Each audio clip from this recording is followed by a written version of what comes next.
But first of all, people do not understand that you have to work it through your heart and not through your brain.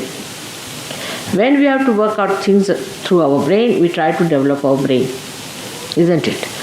By memorizing, by practicing something, teaching our brain how to think, how to go this way, that way. We try to train our brain. Now we have to train our heart in Sahaja Yoga. And to train our heart in Sahaja Yoga, one has to know first of all that it is enveloped either by ego or by superego. The limbic area actually represents the heart. And if there is ego, heart will always be so-called. It will not be the real heart that will be working, but it's only mental projection. And you will feel that I'm doing it from my heart. That's not true. Now then, supposing what should we do if we have ego? You might say you should try to sort of tell yourself that that's not good and this and that and all kinds of mental suggestions or auto-suggestions or the way psychiatrists and all that give you suggestions. That's again mental. So that's not the way it is going to work out. We must understand that for that what we have to do is to raise the left side and put it to the right side. There's no other way out. You have to just work it out with your hands. Your hands are working it out and not your brain.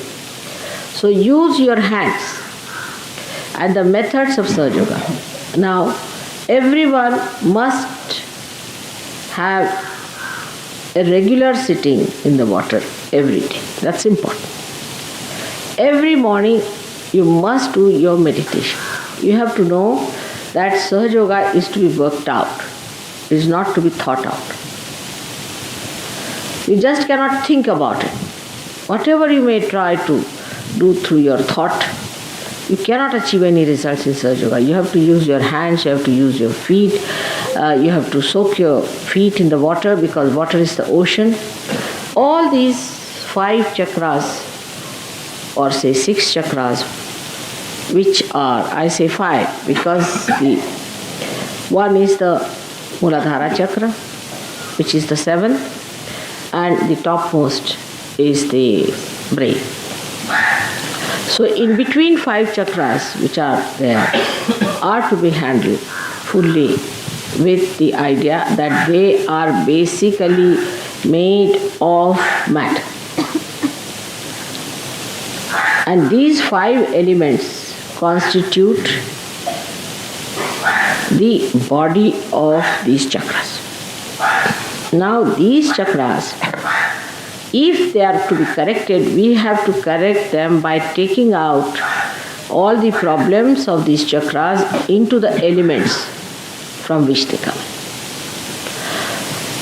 For example, a person who is a very right-sided person, so he has to give a balance by the left side. Of course, raising with the hand is all right, but what about the element?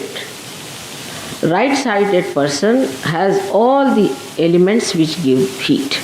You can say the light, we can say the fire. So for people who are right-sided, the light is not going to help much. Like if you put the light before the photograph, and those who are ego-oriented people, if you just use the light, it's not going to work out. So what is going to work out is the Mother Earth and the water element, which is cooling. Even ice is very helpful to people who are right-sided. So all cooling effects should be used for correcting your right-sidedness so that you cool it down. Same about food. In food, those who are right-sided people should take to foods which are left-sided, that is carbohydrates. Means they should become partly vegetarians or quite a lot of vegetarians. And should eat things at the most like chicken, but not fishes. not seafoods, because they are all hot.